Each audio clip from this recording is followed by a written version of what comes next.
욥기 6장입니다.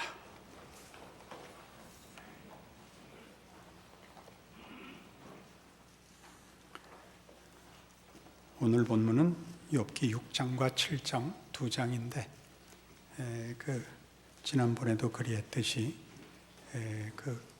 쓰여진 본문의 뜻을 이해하는 것을 먼저 하겠습니다. 욥이 대답하여 이르되 나의 괴로움을 달아보며 나의 파멸을 저울 위에 모두 놓을 수 있다면 바다의 모래보다도 무거울 것이라. 그러므로 나의 말이 경솔하였구나. 전능자의 화살이 내게 박힘에 나의 영이 그 독을 마셨나니 하나님의 두려움이 나를 엄습하여 치는구나. 들나귀가 풀이 있으면 어찌 울겠으며 소가 꼴이 있으면 어찌 울겠느냐. 싱거운 것이 소금 없이 먹히겠느냐? 닭의 알 흰자위가 맛이 있겠느냐? 내 마음이 이런 것을 만지기도 싫어하니 거리는 음식물같이 여김이니라. 욥기의 본문들은 전부 좀 도움을 받지 않으면 무슨 얘기를 하는지 모르게 왔다 갔다 해 보입니다. 이제 본문을 우선 이해하게 하도록 풀고 그리고 오늘의 중요한 내용을 다룰 작정입니다. 나의 괴로움을 달아보면 나의 파멸을 저울 위에 모두 놓을 수 있다면 얼마나 내가 힘이 든가 하는 소리입니다. 바다의 모래보다도 무거울 것이라. 그러므로 나의 말이 경솔하였구나. 여기서 경솔했다는 것은 자책하는 것이 아니라 너무 힘들어서 비명이 그냥 부지불식간에 튀어나왔구나, 그런 뜻입니다. 전능자의 화살이 내게 박힘에 나의 영이 그 독을 마셨나니 하나님의 두려움이 나를 엄습하여 치는구나 해놓고, 왜 들나귀, 그다음에 소, 싱거운 것, 닭의 달걀의 흰자위는 왜 나오느냐 하면 맛에 관한 것입니다. 전능자의 화살이 내게 박혀 나의 영이 그 독을 마셨습니다. 쓴 맛을, 독을 마신 것입니다. 그래서 나귀가 울고 소가 우는 것은 배고파서 울지 그냥 울겠느냐? 내가 왜 비명을 질렀겠느냐? 싱거운 것이 소금 없이 먹히겠느냐? 닭의 알 흰자위가 맛이 있겠느냐? 내가 독을 마셨다. 그래서 비명이 터져 나오는 것이다, 그겁니다. 3장 20절에 가시면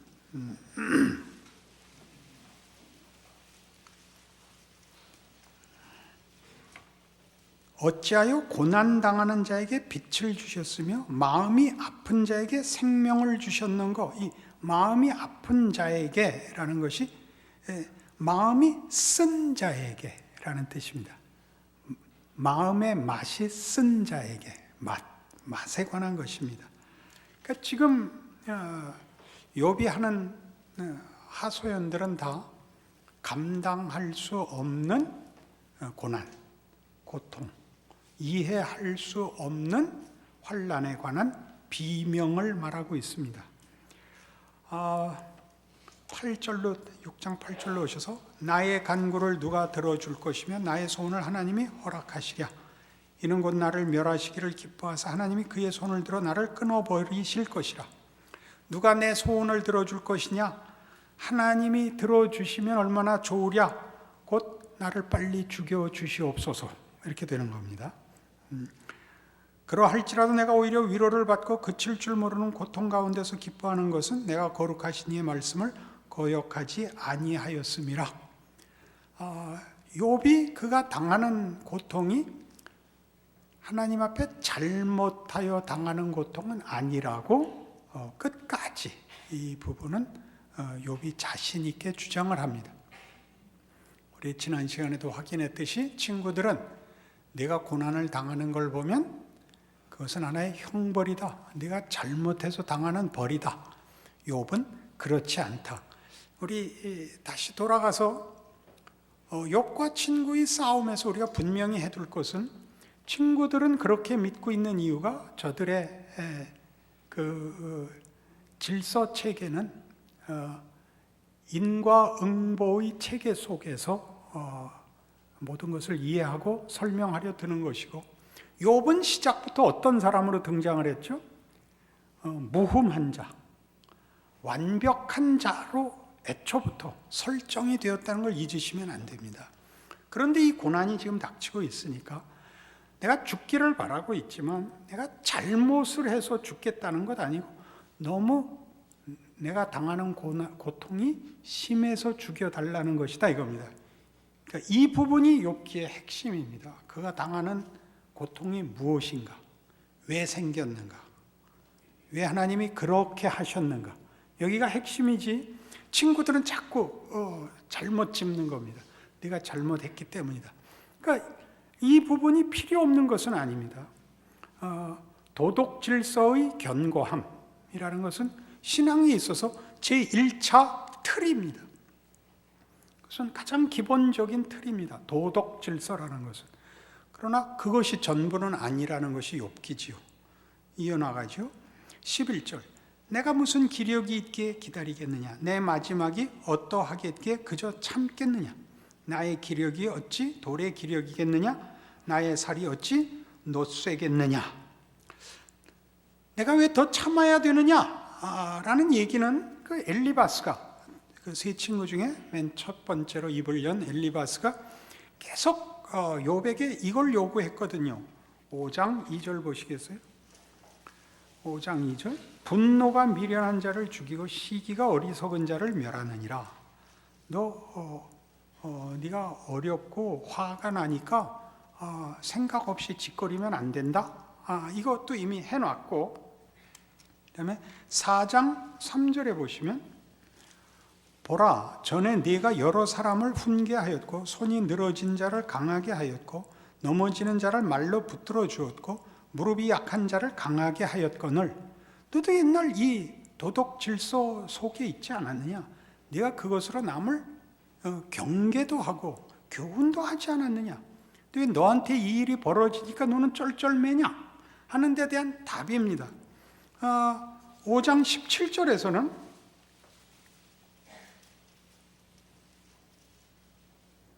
볼지어다 하나님께 징계받는 자에게는 복이 있나니 그런즉 너는 전능자의 징계를 업신여기지 말지니라. 엘리바스가 계속 도덕 질서의 체계 속에서 그 욥을 교훈하고 책망도 하고 그렇게 위로를 하는데, 욥은 끊임없이 이건 그 문제가 아니다 라고 답하는 부분입니다. 그러면서 내가 죽겠다고 하는 것은 내가 자폭을 말하는 것이 아니고 내 잘못을 그냥 끌어안고 회개하지 않고 죽어버리겠다고 고집을 부리는 것이 아니라, 내가 이해할 수 없는데 이해를 하는 것이 급선무가 아니라 참을 수가 없어서 그런다, 이런 얘기입니다. 그래서 14절 이하를 보시면 13절. 나의 도움이 내 속에 없지 아니하냐? 나의 능력이 내게서 쫓겨나지 아니하였느냐? 이 13절의 중요함은 이겁니다. 나에게 일어난 일을 나는 이해할 수도 설명할 수도 없다. 너희가 나한테 하는 얘기와 내가 예전에 했던 그런 신앙의 도덕 질서 체계 속에서는 이해할 수 없는 것이다. 그것으로 답이 되지 않는다. 나의 도움이 내 속에 없지 아니하냐? 나의 능력이 내게서 쫓겨나지 아니하였느냐? 쉽게 이런 얘기입니다. 법은 뭐죠? 법은 외적 강제력입니다. 외적 강제력. 사회의 질서를 유지하기 위한 외적 강제력이 법입니다. 도덕은 내적 강제력이죠. 인간이 가지는 인간의 가치와 명예에 대한 내적 동기입니다. 도덕은 강요할 수가 없죠. 도덕은 스스로 자신을 낮추지 않겠다고 스스로 결심을 하지 않는 한 동력을 받을 다른 이유가 없습니다. 지금 하는 얘기가 그렇죠. 내 속에 동력이 없다. 지금 일어난 일은 내가 어떻게 이해할 수 없고 왜 그런지 어떻게 해야 되는지 모를 일이 벌어졌기 때문에 내 속에 답을 찾을 수가 없다. 그러니 내가 죽겠다고 하는 것을 너희는 탓하지 마라, 이렇게 얘기하는 것입니다. 낙심한 자가 비록 전능자를 경외하기를 저버릴지라도 그의 친구로부터 동정을 받느니라. 내 형제들은 개울과 같이 변덕스럽고 그들은 개울의 물살같이 지나가는구나. 지나가누나 얼음이 녹으면 물이 검어지며 눈이 그 속에 감추어질지라도 따뜻하면 마르고 더우면 그 자리에서 아주 없어지나니 대상들은 그들의 길을 벗어나서 삭막한 들에 들어가 멸망하느니라. 대마의 떼들이 그것을 바라보고 스바의 행인들도 그것을 사모하다가 거기 와서는 바라던 것을 부끄러워하고 낙심하느니라. 이거 어디로 갔는지 모를 얘기가 튀어나왔죠. 물은 마르더라. 너희는 내가 낙심해서 하나님이 나를 버리고 나에게 답하지 않아서 내가 쩔쩔매고 있었더니 너희는 친구였던 최소한의 책임, 친구된 책임을 버리고 잘도 와서 정죄하는구나. 말라버린 물 같구나. 얼음이 녹아서 말라버린 것 같고 그 자리도 없어져서 그 대상들, 사막의 길을 가는 그 큰 장사하는 자들이 사막을 가면서 물을 찾지요. 물을 찾아 헤매다가 못 찾아서 죽어가는 것 같고, 대마의 떼들이 그것을 바라보고 스바의 행인들도 그것을 사모하다가 대마의 떼들이, 대마는 지명인데 또 아마 이게 그 위에 있는 대상들인 것 같고, 스바의 행인들도 그런 다들 사막을 여행하는 사람들을 가르칩니다. 물 찾아 헤매다가 여기는 물이 있는가 보다 하고 거기 와서는 바라던 것을 부끄러워하고 낙심하느니라. 찾다가 못 찾아서 그 물 찾아 헤매다 못 찾으면 죽는 거지요. 너희는 꼭 그 꼴이구나. 그 친구들을 지금 나무라는 장면입니다. 그 뒤에 구절을 보시면 분명해집니다. 이제 너희는 아무것도 아니로구나. 너희가 두려운 일을 본즉 겁내는구나. 내가 언제 너희에게 무엇을 달라고 말했더냐? 나를 위하여 너희 재물을 선물로 달라고 하더냐? 내가 언제 말하기를 원수의 손에서 나를 구원하라 하더냐? 폭군의 손에서 나를 구원하라 하더냐? 너희는 어쩌면 그러냐? 내가 만일 하나님한테 미움을 받아서 쫓겨났다고 하자. 그럼 이제 희망이 없는 사람 아니냐? 그럼 니들이 나를 동정해야지. 왜? 말이 돼요, 안 돼요? 여러분, 예수 믿으면서 제가 보는 가슴 아픈 일 중에 하나입니다. 우린 예수 믿었고 저 사람들은 안 믿고 있습니다. 불쌍하죠. 가서 욕할 필요 없고 정죄할 필요 없죠. 근데 우리가 예수 믿은 것을 적극적으로 확인하고 자랑할 게 없으니까 부정적으로 확인을 하기 시작을 했어요. 예수 안 믿는 자를 욕하는 것으로 확인하고 신앙생활을 잘 못하는 사람을 꾸짖어서 자기를 확인하기 시작을 했다고요. 그러니까 교회가 재미가 없죠. 욥의 말이 정확히 그렇잖아요. 내가 하나님한테서 쫓겨났다고 하자. 그럼 난 끝장 아니냐? 그런데 뭘 와서 또 난리를 치냐? 이미 끝장났는데. 굉장한 반어법이죠. 안 그래요? 예수를 믿으면 왜 이렇게 넉넉하지 않지요? 이렇게 사납고 그렇게 못 살게 굴지요? 욥의 친구의 말들이 틀린 거 없지만 맞지도 않지요?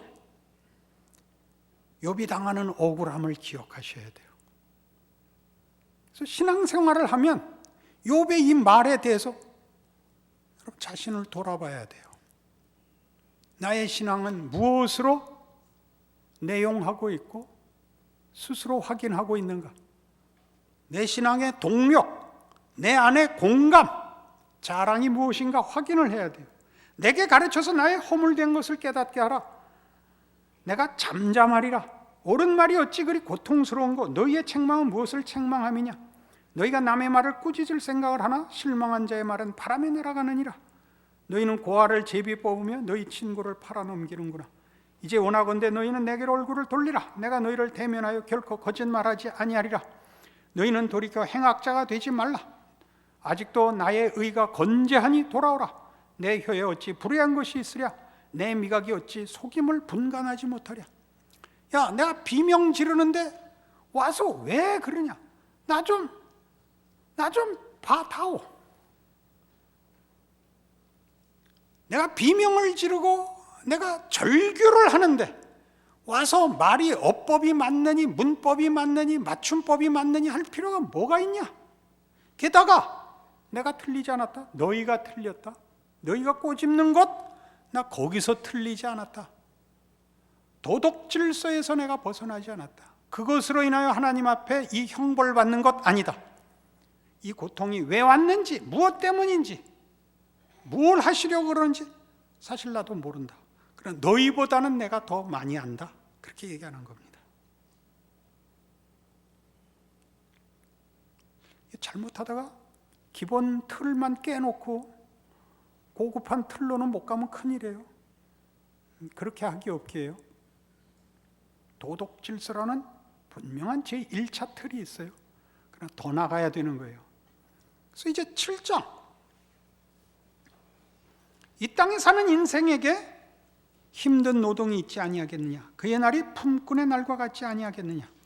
종은 저녁 그늘을 몹시 바라고 품꾼은 그의 싹을 기다리나니 이와 같이 내가 여러 달째 고통을 받으니 고달픈 밤이 내게 작정되었구나. 내가 누울 때면 말하기를 언제나 일어날까, 언제나 밤이 갈까 하며 새벽까지 이리 뒤척 저리 뒤척 하는구나. 내 살에는 구더기와 흙덩이가 의복처럼 입혀졌고 내 피부는 굳어졌다가 터지는구나. 나의 날은 배틀의 북보다 빠르니 희망 없이 보내는구나. 내 생명이 한낮 바람 같음을 생각하옵소서. 나의 눈이 다시는 행복을 보지 못하리이다. 나를 본 자의 눈이 다시는 나를 보지 못할 것이고 주의 눈이 나를 향하실지라도 내가 잊지 아니하리이다.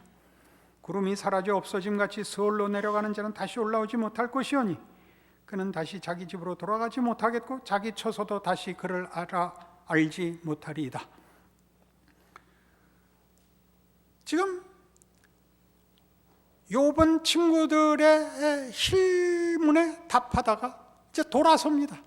저들에겐 답이 없기 때문입니다. 하나님께 돌아섭니다.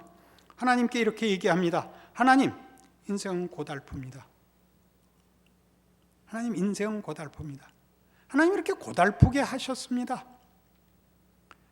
전쟁 때와 같고 품꾼이 일하는 것 같은 것이 인생입니다. 빨리 끝나는 것밖에 바랄 것이 없는 것이 인생입니다. 라고 이제 하나님 앞에 하소연하기 시작합니다. 그러니 빨리 이 고통을 끝내주십시오. 끝장을 보여주십시오. 11절, 그런즉 내가 내 입을 금하지 아니하고 내 영혼의 아픔 때문에 말하며 내 마음의 괴로움 때문에 불평하리이다. 우리 아까 나왔던 거예요. 6장 처음에 2절에 나의 괴로움을 달아보며 나의 파멸을 저울 위에 모두 놓을 수 있다면 바다의 모래보다도 무거울 것이라. 그러므로 나의 말이 경솔하였구나. 지금 7장 11절, 그런즉 내가 내 입을 금하지 아니하고 내 영혼의 아픔 때문에 말하며 내 마음의 괴로움 때문에 불평하리이다. 경솔히 말하고 불평하는 것 다 너무 힘들어서 입을 닫고 있을 수가 없습니다. 그러는 겁니다. 여러분, 지금 무슨 내용이 어디까지 진전된 것이 아닙니다. 알 수 없는데 하나님이 이 고통을 너무 심하게 욥에게 누르셔서 입 다물고 참을 수가 없습니다. 중요한 겁니다. 그가 참을 수 있었으면 결단코 그의 첫 번째 틀을 깨고 두 번째로 진입하지 못했을 것입니다. 괴로운 일입니다. 그러나 복된 일이고 욥기의 가치입니다. 더 있습니다. 신앙생활은 다만 죄 짓지 않는 걸로 끝나지 않습니다. 다만 유능한 걸로 끝나지 않습니다. 그것보다 훨씬 큽니다. 욥기가 그것을 우리에게 가르치고 있죠. 12절, 내가 바다니까, 바다 괴물이니까 주께서 어찌하여 나를 지키시나이까. 이게 바다나 바다 괴물, 다른 식으로 표현하자면 용이라고 얘기할 수 있습니다. 바다나 바다 괴물이라는 것은 세상의 혼돈과 재앙의 기원인 존재, 세상의 혼돈과 재앙을 일으키는 존재라는 뜻입니다. 내가 바다니까, 바다 괴물이니까 주께서 어찌하여 나를 지키시나이까. 내가 무슨 사고를 칠까 봐 걱정을 하십니까? 나 같은 게. 내가 뭐라고? 주께서 꿈으로 나를 혹시 내가 말하기를 내 잠자리가 나를 위로하고 내 침상에 내 수심을 풀리라 할 때, 잠을 자면 고통의 시간이 잠깐 잊어지잖아요. 잠이라도 좀 자서 넘어가려고 그러면 꿈으로 쳐들어온다는 거예요. 주께서 꿈으로 나를 놀라게 하시고 환상으로 나를 두렵게 하시나이다. 이러므로 내 마음이 뼈를 깎는 고통을 겪느니 차라리 숨이 막히는 것과 죽는 것을 택하리이다. 내가 생명을 싫어하고 영원히 살기를 원하지 아니하오니 나를 놓으소서. 내 날은 헛것이니이다. 죽게 놓아 두십시오. 하나님, 인생은 고달픕니다. 그리고 하나님은 거기서 우리를 면제시켜 주려는 것 같지 않습니다. 이건 욥기에서만의 주제가 아닙니다. 우리가 로마서 5장을 찾아가 보면 여러분 잘 아시는 로마서 5장 1절 이하의 이 중요한 주제들,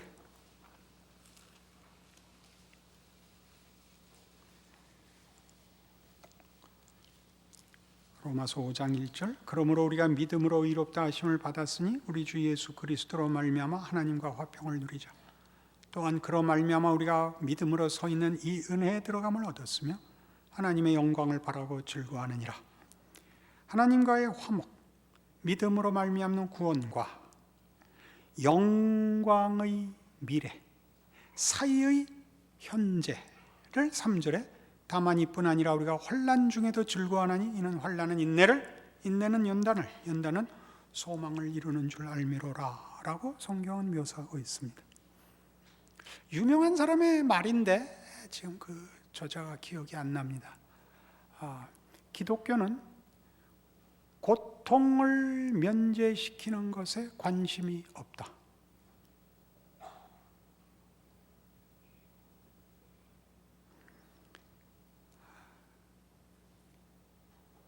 예수 그리스도의 죽으심을 논할 때 5장 8절에 우리가 아직 죄인 되었을 때 그리스도께서 우리를 위하여 죽으심으로 하나님께서 우리에 대한 자기의 사랑을 확증하셨느니라. 그렇죠? 그래서 우리는 이 사랑을 근거로 하여 현실적 보상을 성급히 기대합니다.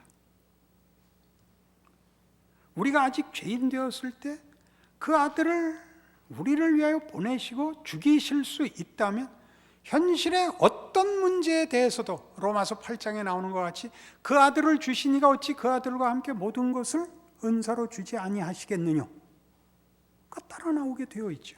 그러나 9절 보시면 그러면 이제 우리가 그의 피로 말미암아 의롭다 하심을 받았으니 더욱 그로 말미암아 진노하심에서 구원을 받을 것이니 곧 우리가 원수 되었을 때 그의 아들의 죽으심으로 말미암아 하나님과 화목하게 되었은즉 화목하게 된 자로서는 더욱 그의 살아나심으로 말미암아 구원을 받을 것이니라.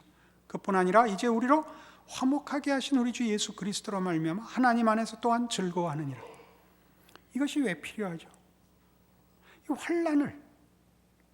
환난을 예수의 죽음으로 시작한 구원과 영광된 약속의 사이를 우리를 승리케 하기 위하여 부활하사 하늘 보좌 우편에 앉으신 살아나신 예수 그리스도의 개입으로 이기느니라 라고 말을 해야 될 만큼 신앙의 현실은 어렵다는 얘기입니다.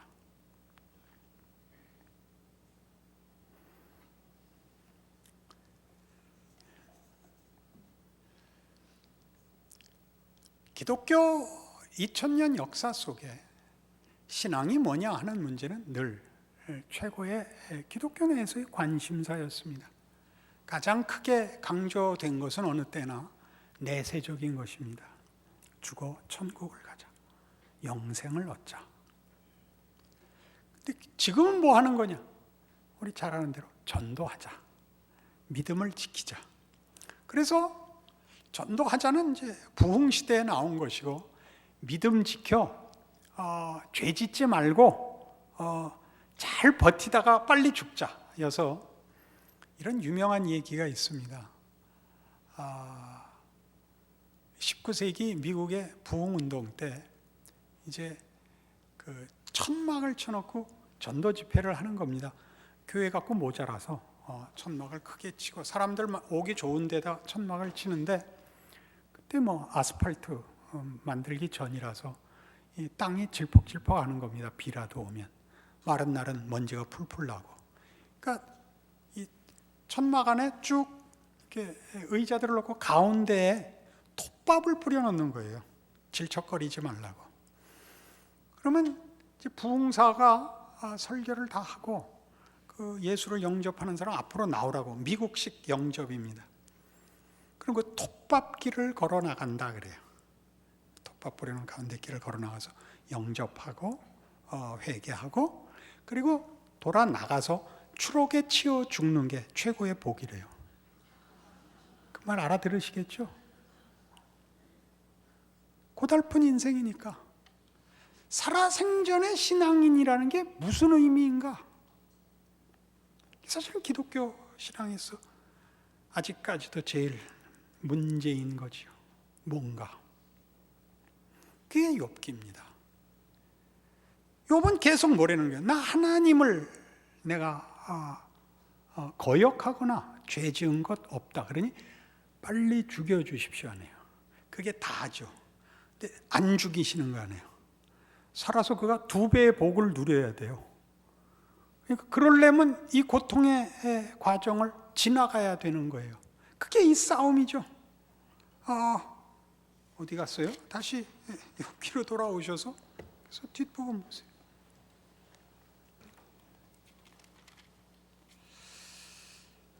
7장 16절. 이러므로 내 마음이 뼈를 깎는 고통을 겪느니 차라리 숨이 막히는 것과 죽는 것을 택하리이다.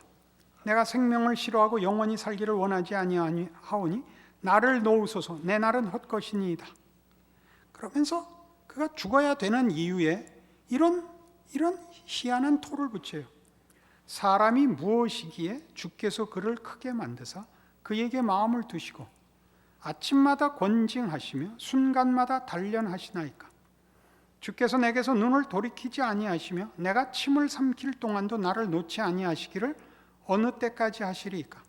사람을 감찰하시는 이여 내가 범죄하였던들 주께 무슨 해가 되오리까. 어찌하여 나를 당신의 관역으로 삼으셔서 내게 무거운 짐이 되게 하셨나이까. 주께서 어찌하여 내 허물을 사하여 주지 아니하시며 내 죄악을 제거하여 버리지 아니하시나이까. 내가 이제 흙에 누우리니 주께서 나를 애써 찾으실지라도 내가 남아있지 아니하리이다. 욥이 할 수 있는 선택은 이거밖에 없죠. 답은 없고 이해할 수도 없고 죄 짓지 않고 빨리 죽는 수밖에 다른 답이 보이질 않습니다. 근데 이 사람이 무엇이기에 주께서 그를 크게 만드사 그에게 마음을 두시고 아침마다 권징하시며 순간마다 단련하시나이까. 이게 중요한 구절입니다. 시편 8편에 가보시죠.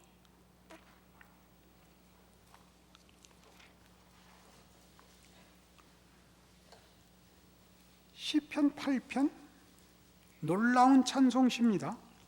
여호와 우리 주여, 주의 이름이 온 땅에 어찌 그리 아름다운지요. 주의 영광이 하늘을 덮었나이다. 주의 대적으로 말미암아 어린아이들과 젖먹이들의 입으로 권능을 세우시며 이는 원수들과 보복자들을 잠잠하게 하려 하심이니이다. 주의 손가락으로 만드신 주의 하늘과 주께서 베풀어 두신 달과 별들을 내가 보오니 사람이 무엇이기에 주께서 그를 생각하시며 인자가 무엇이기에 주께서 그를 돌보시나이까. 이 말을 반어법적으로 쓰고 있습니다. 그를 하나님보다 조금 못하게 하시오 영화와 존귀로 관을 씌우셨나이다. 주의 손으로 만드신 것을 다스리게 하시고 만물을 그의 발 아래 두셨으니 곧 모든 소와 양과 들짐승이며 공중의 새와 바다의 물고기와 바닷길에 다니는 것이니이다. 여호와 우리 주여, 주의 이름이 온 땅에 어찌 그리 아름다운지. 여기서는 인간의 존귀와 영광을 하나님께 찬송합니다. 하나님이 인간을 얼마나 높게 귀하게 만드셨는가를 감탄하고 있습니다. 동일한 구절을 욥기 지금 우리 보는 7장에서는 사람이 무엇이기에 주께서 그를 크게 만드사 그에게 마음을 두시고 아침마다 권징하시며 순간마다 단련하시나이까. 사람을 감찰하시는 이여 내가 범죄하였던들 주께 무슨 해가 되오리까. 어찌 나를 당신의 관역으로 삼으셔서 내게 무거운 짐이 되게 하셨나이까. 이게 둘이 묶여 있는 것입니다. 이것이 짐이 되는 때가 있죠. 쉽게 살게 해주십시오. 해 끼치지 않고 손가락질 받지 않고 착하고 명예롭게 살다가 죽어 하나님 나라에서 영원한 복락을 누리게 하옵소서. 그렇게는 못한다. 욥기입니다. 그 정도로 내가 너희를 만들지 않았다. 그 내용이 우리의 것이 되기까지는 우리가 도덕적 질서 체계에서는 공감했던 것, 인간은 짐승과 다르다, 이 정도는 돼야 된다를 공감했다면 이제 욥기를 따라가면서 우리는 그 이상의 하나님, 사람이 무엇이기에 하나님이 이런 존귀로 관을 씌우셨습니까? 라는 공감과 항복을 받아내기 위한 하나님의 인도하심에 동참해야 되는 것입니다.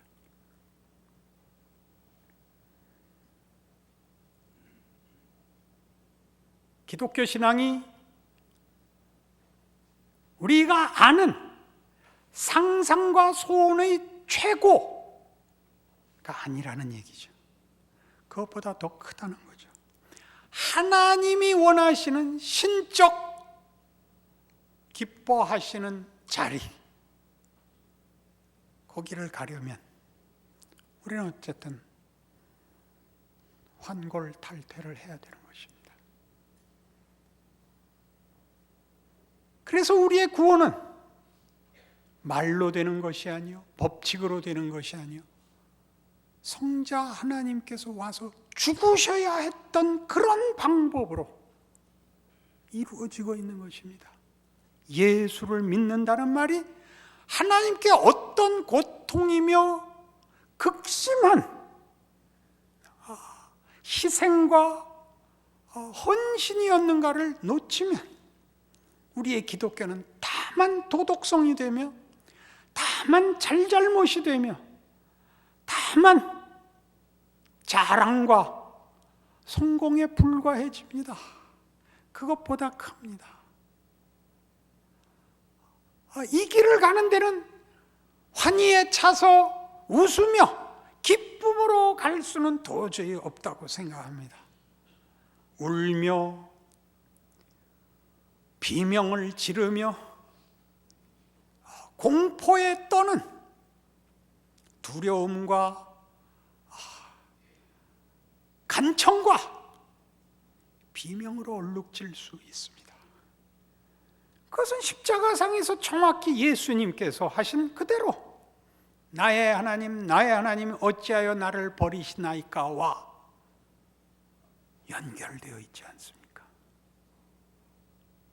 하나님께도 쉽지 않았던 일인데 어떻게 우리는 쉬워야 된다고 욕심을 낼 수 있습니까?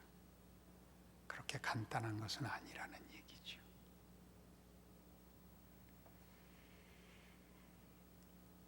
나이가 들면 얻는 커다란 지혜가 하나 있죠.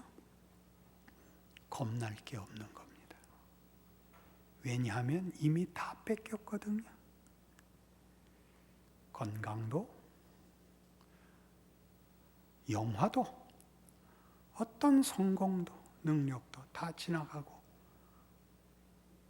죽음 앞에 서면 인생이 짧다는 것과 인간이 별것 아니라는 것을 알게 됩니다. 내일 아침 눈을 뜨면 아마 천국일지 모릅니다. 그러니 오늘 내가 겁낼 것이 없습니다. 이걸 치열하게 각오하고 힘을 다하여 가는 것이 아니라 하나님이 그리하십니다. 주께서 겟세마네 동산에서 하신 기도를 기억하십시오. 아버지여 할만하시거든 이 잔을 내게서 비켜 주시옵소서. 욥의 기도와 하나도 다를 것이 없습니다. 그리고 우리 모두의 신앙의 현실이 그러합니다. 하나님이 외면하셔서가 아니라 우리 기도에 응답을 안 하셔서가 아니라 값싼 구원으로 그치지 않기로 하신 덕분에 고단한 인생을 살 수밖에 없고 그것이 우리에게 명예요 자랑이라는 것을 감격하는 날이 올 것이라고 예수의 부활로 증언하고 있습니다. 초대교회를 시작한 예수의 부활, 성령 강림, 그것이 모든 신자들의 생애 속에 당연히 있어야 할 것 아닙니까? 그 울부짖음과 눈물과 한탄과 공포와 절망이 그리고 반전된 승리와 기적과 놀라운 탄성이 없다면 그것이 무슨 예수를 믿는 것이겠습니까? 동호회죠. 그러지 마십시오. 예수를 믿는다는 말의 무게를, 영광을 성경대로 순종하기로 결단하십시오. 기도하십시다. 하나님 아버지 은혜를 감사합니다. 하나님이 우리를 우리의 소원대로 놓아두지 아니하시고 하나님의 크신 뜻과 광대하심과 지극하심으로 인도하신다는 사실에 감사드립니다. 우리의 잠시 받는 고통에 경한 것이 영원한 영광에 중한 것을 이루는 줄 아는 믿음으로 예수 그리스도께서 앞서가신 하나님의 기쁘신 뜻과 영광의 약속을 기억하고 우리의 생애를 우리가 고백하는 신앙의 고백대로 지켜내도록 힘주시옵소서. 앞서간 믿음의 선조들의 족적을 기억하게 하옵소서. 많은 눈물과 기도와 인내와 기다림과 은혜를 구해야 한다는 것 기억하고 하나님의 일하심에 항복하게 하옵소서. 예수님 이름으로 기도합니다. 아멘.